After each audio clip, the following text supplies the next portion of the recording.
Welcome to another episode of Treknicity Live. And for some reason, my creative partner is a deer in the headlights today. This is the show that talks about everything to do with Star Trek. And I'm a little stumbly-bumbly because I'm setting up in a new studio and I'm getting back into the groove of things after having a near 2-week break after moving and everything. Yeah. My name is Lars de Scenza, and I am coming to you from somewhere beyond the cosmos or somewhere near Los Angeles for real this time. And with another part of Los Angeles area. Of course. Somewhere else. And with me is my hetero life mate and fellow Red Shirt Geek Patrick Murray. Say hi, Patrick. Nanu. Shazbot. I win. It's less stupid than the movie we're going to talk about today. Oh, although yes. this is going to be fun stupid. Yeah, it's fun stupid, just not stupid. Not Kirk directed. It's stupid. That's next episode. Yes, well, in this episode we're going to talk about. Anyway. Yeah, we're going to talk about Star Trek IV, The Voyage Home, or go ahead. Star Trek Save the Whales! Save the Whales! Yeah, I'm going to punctuate when the movie's trying to tell us to save the whales because humanity doesn't know better. Oh, well, all right then. Okay. Well, now, if I wasn't confused before, I certainly am now. Okay, so let's talk about this. Yeah. Now this is yet another one directed by Leonard Nimoy. Right, and this is a big change in direction after Star Trek 3, the search for more money. I mean, the search for Spock. And it turns out that the reason they went with this style of story was primarily because they felt like they needed to take a break from the everything being so dark and gritty. I mean, in the last movie, we saw the destruction of the Enterprise, something that was just as bad, or just as terrifying to fans as maybe the death of Spock himself. Which was the previous movie. Yeah. I mean, they kill Spock, bring Spock back, but kill the Enterprise.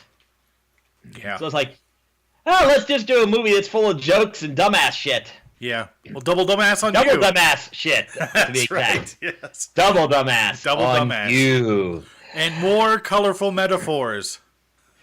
Considering they can curse everywhere else except when they're on Earth in the 20th century. Yeah, it's weird. So, well, and the thing is, a lot of it comes down to they were trying to maintain that family friendly rating for this movie. Yeah, at least they didn't do that they could have. Let's just get into this movie because Okay, so start us off. What's the original premise of the movie? Save the whales. Save the whales. That's the premise. Okay, so it was directed by.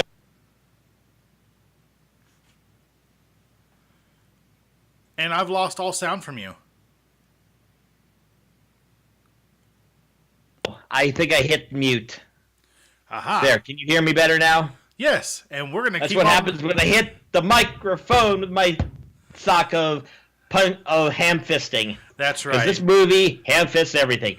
They start off by acknowledging that the Challenger blew up because it was '86, and that was the big thing. So, hey, Challenger, this one's for you. Save the whales! So we get our opening credits. It's just episode. the happy bouncy music, and slowly this nebula is appearing. Out of the nebula comes this stupid ass looking probe. It's basically looks like a cylinder that looks like a crappy cylinder with a ball flying underneath. I just want to go on record and say that sounds looks and sounds a whole lot like our first episode of Edivon when we were in high school with the whoa, whoa. Well, I have a limit. I have limits to my vocal range, but okay. So it sounds the same damn thing. Yeah. So it's making stupid sounds.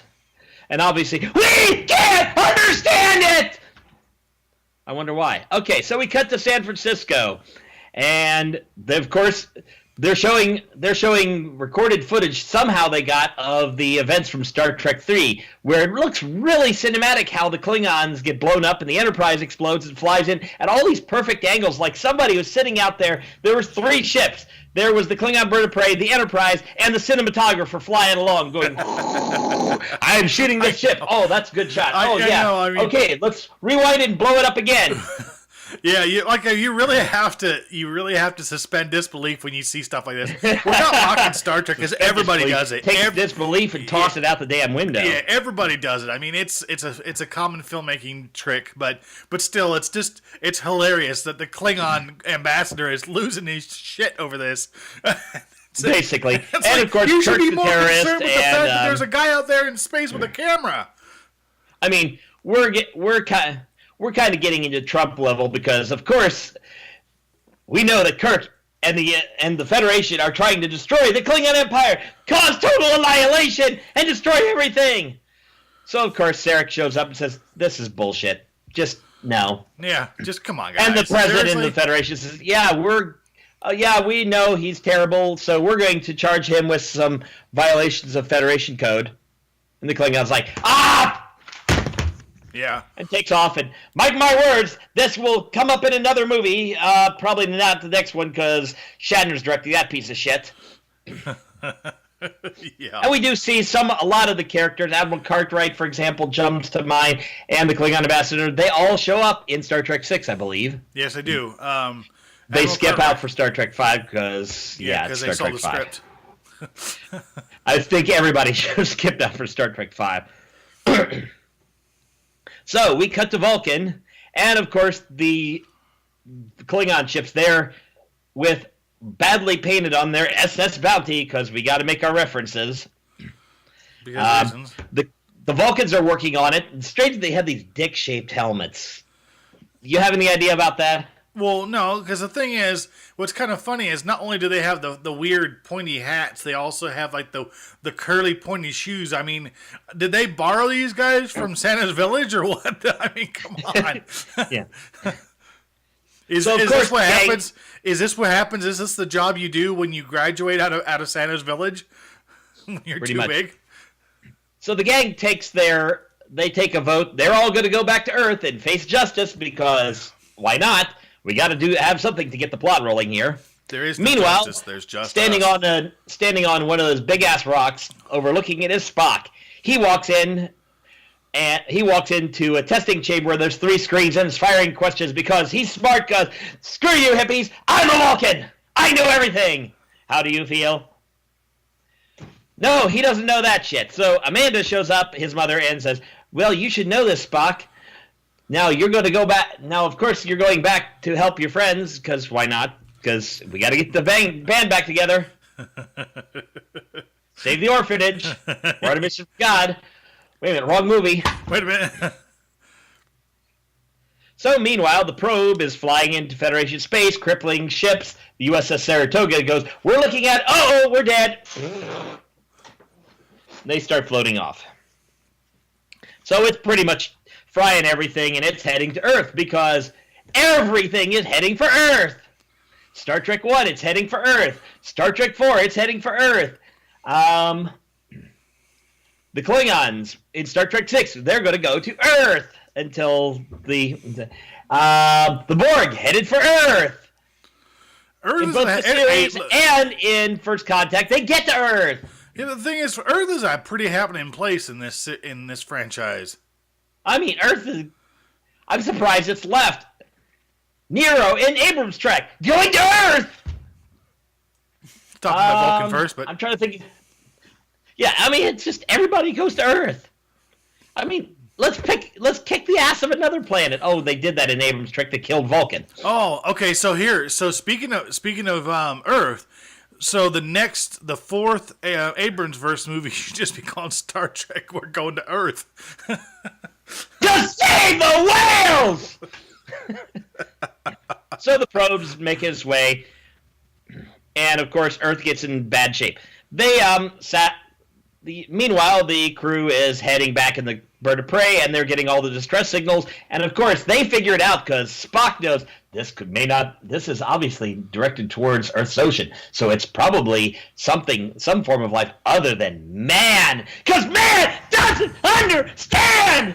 And of course, somehow the Klingon ship has records of now extinct humpback whales on it. We figure out it's whale song. Wait a minute, hang on a second. Remember, we figure out it's whale song on a Klingon ship, and the species is apparently extinct at this point. Hey, remember, just a second. Remember, they did say before they left Vulcan that the ship has access to all the Federation records.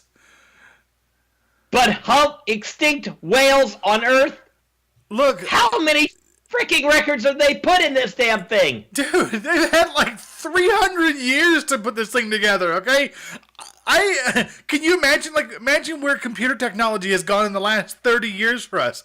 Imagine where it's going to be in 300, okay? It's not that big of a disconnect of belief or suspension of belief that they would have that information available to them from the Federation's library. It's always convenient that they magically have all this shit. Okay, every time. It's a movie, okay? This is not a MacGuffin, okay? This is not a MacGuffin. I can buy this one. The MacGuffins come later, I'm sure. Yes, they do. Yes, especially. So, of course, they figure out a plan. They call Earth and say, hey, we're going to go and we figure this out. It's whales. We're going to go fix things because it's me. I'm Kirk. I'm fixing this shit. Screw you guys. They take off around the sun. Meanwhile, so, of course, something explodes, because that's our point. The window explodes at Federation headquarters, so that we know that that's the point we're going to come back to. Because it explodes, we cut to Sarek, and then we cut to them going around the sun, and we get to this trippy as balls sequence. Okay, so just before... Trippy as balls! Rewind a little bit. I want to make a point something out here. There's a point where they get cut off. Admiral Cartwright, what happened is the big bay window that they were shoring up explodes in, okay? And then Admiral Cartwright starts screaming, get him back, okay? Later on, that whole point is actually, it rolls around really nicely when it comes to the time travel element. Yeah, it's a good sequence, but I can make fun of it because we need to make sure we get that point so you know we are back in the present time. Mm-hmm. So they go slingshotting back into a period where they can go and find whales safely, and that's going to be 1986, probably-ish. Don't you think they should have like sort of tried for like maybe the 1800s or the 1700s where the population was much greater and the obstacles were much, well, I mean, there is a reason why they didn't. I mean, there plot-wise, story-wise, there is a reason why everything kind of works together. But then they can just go to San Francisco and shoot shit. Yeah, well, and but the and thing find is, the Enterprise. They made up the whole thing about the time travel warp and all that stuff. Like, let's do the time warp again. And they get there, and of course they have the whole thing about the dilithium crystals fracturing and so on and so forth. So of course they have to have some way to do that, and they couldn't have done that in the 17 or 1800s or early 1900s. So yeah, okay. So nope, it's convenient for screenwriters. Let's be honest. Pretty much, yeah. So they, of course, go back in time. After the tripping as balls sequence, they land in Golden Gate Park in San Francisco because, of course, they land in San Francisco. Of course.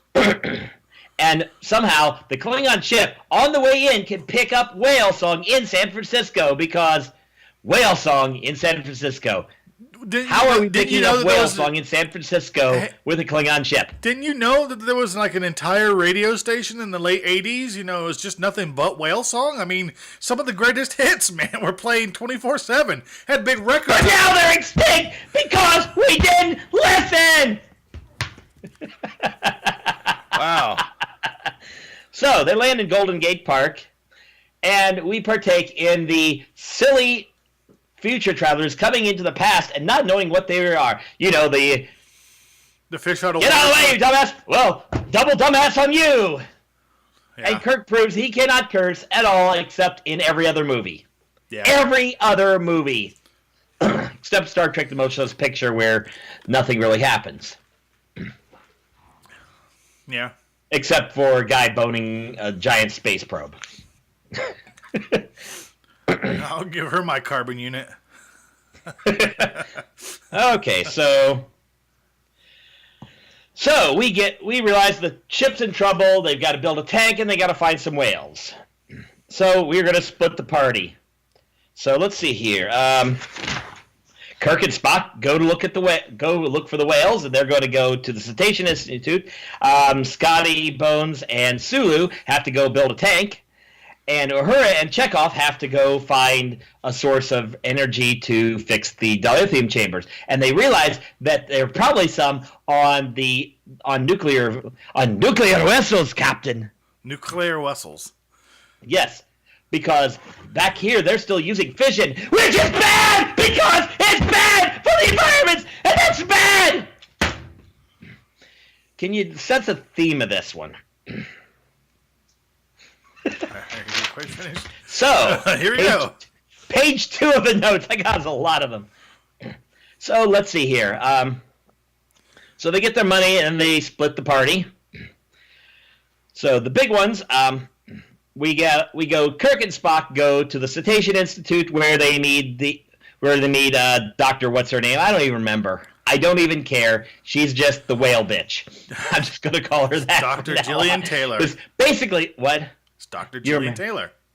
Okay, well, they go there, and she, of course, pounds the point home how man is going to run the whales extinct.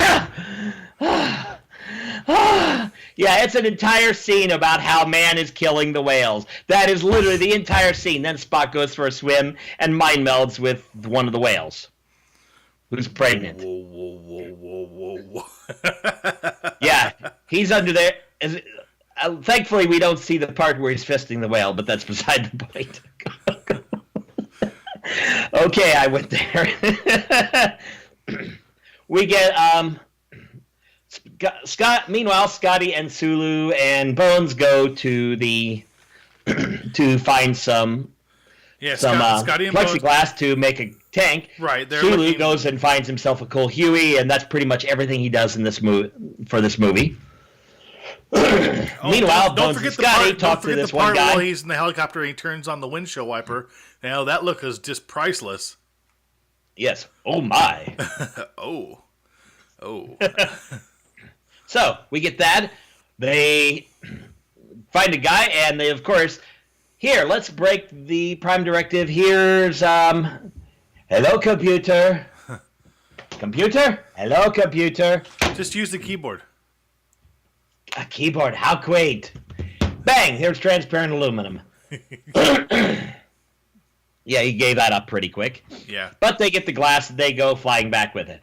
Kirk and Spock, of course, we'll get back to them. Meanwhile, Uhura and Chekhov go to find a nuclear vessel in Alameda, and Captain, it's the Enterprise. Fun fact, it was not actually the Enterprise.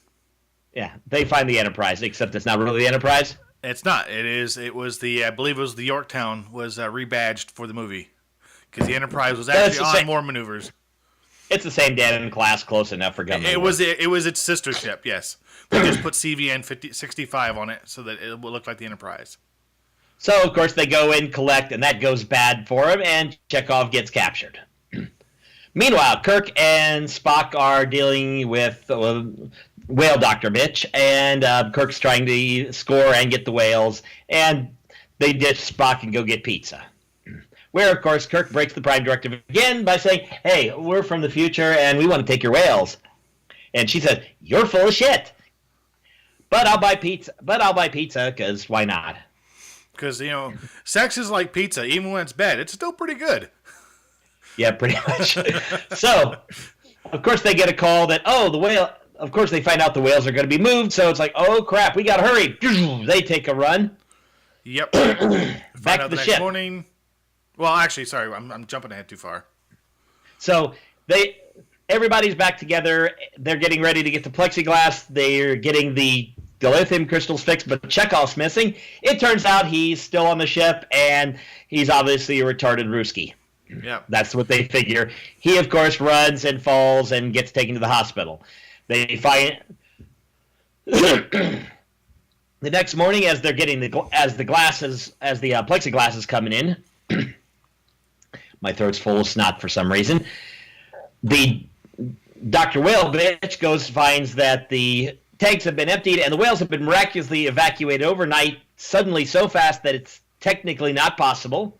Which means, of course, they're running to be hunted by whalers. We're whalers of the moon. We carry our harpoon. I'm sorry, it just came to my mind. Exactly. So of course she goes to find them, and they beam her on board and say, "Hey, Alice, welcome to Wonderland," because that reference has been pounded into the ground like everything else in this movie. Just lucky I didn't find the giant mallet, the inflatable mallet with the squeak toy, or that'd be smacking here. That would have been awesome. I couldn't find it. I was just hoping. I was like, "Oh man, where's the inflatable mallet?" Oh yeah. So of course they hurry up the hell, and I forgot to mention that part. Spock starts inappropriately using the words "the hell" in places the hell it doesn't mean anything.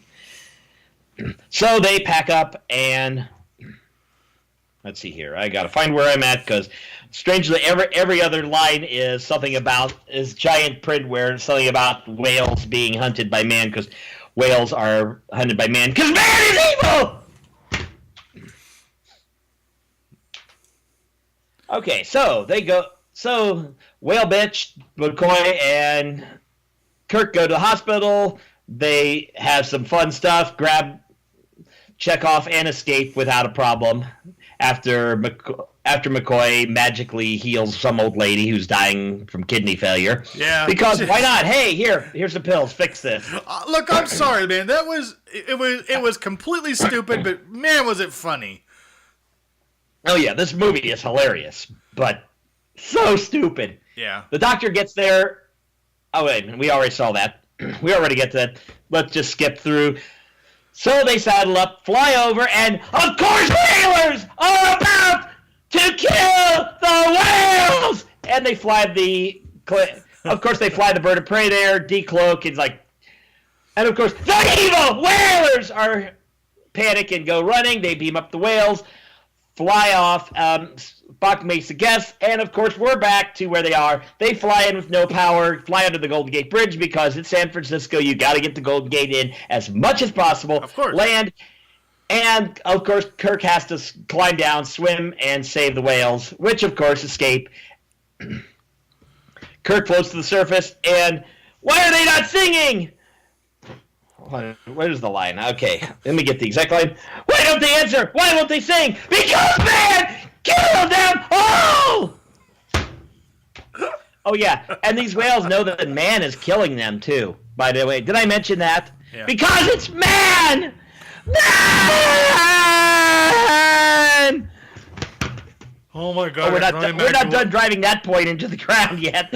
I want to say I can't wait to see what you're like during Star Trek V's review.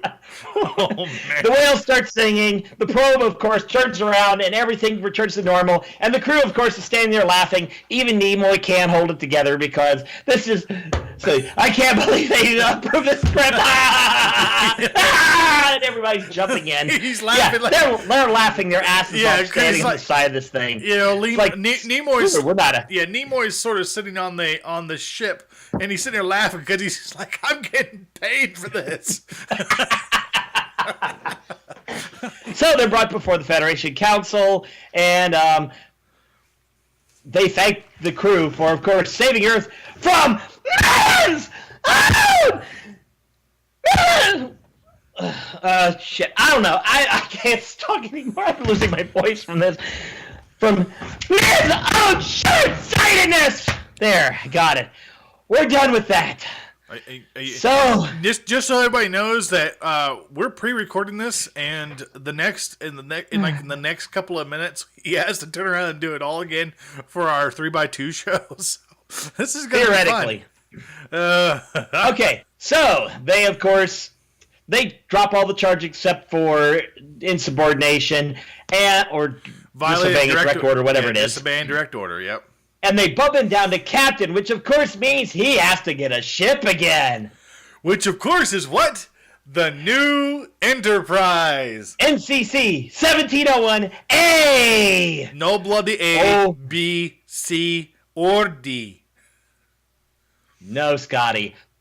Fucking A. Man. Okay. So of course they take off, and how bad can this? Let's see what happens. And of course they make a joke of that in Star Trek V. Not a good joke because it's Star Trek V. Yeah. So that's Star Trek 4. Star Trek M. Save the whales.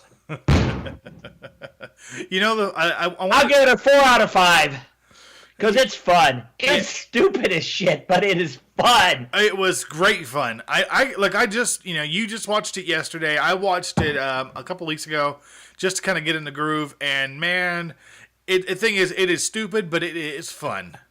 Fun, stupid. Yeah. Not Shatner directed the stupid. Right. That's next time when I get here. So yeah.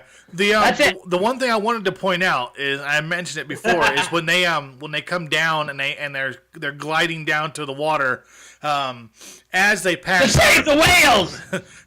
As they pass Starfleet headquarters, they happen to blow out the window. So earlier in the movie, when the window blows out and he goes, "Get him back, get him back," that's actually them flying past, doing a flyby on the building and blowing the window out. Yeah, sure, that's it. So, but it's a good little tie around. Anyways, yeah, that was Star Trek 4. Probably one of the most fun of the Star Trek movies. Certainly not the best, but I will agree with him. I'll give it 4 out of 5. Yeah, I'll give it 4 out of 5 as well. That was pretty awesome. It's of course, we're going to start dipping down into the 1 out of 5s next episode. Yeah, we're going down to 1, dudes, because next time is Star Trek 5. Yeah, Kirk fights God. And the only reason we can't give it a half is because we don't want to cut Spock's hand in half. So anyways, this has been Treknicity Live. I've spent most of the episode just laughing as you screamed about it. But what the hey? I'm not saving the whale! Be sure to check us out online at redshirtgeeks.tv, on Twitter at Red Shirt Geeks, and on Facebook at the Red Shirt Geeks. Tune in next time because we're going to have a lot of fun laughing at William Shatner's expense. All right, folks. The movies, we're having fun. Just remember, as always, rock out with your Spock out. See ya, folks.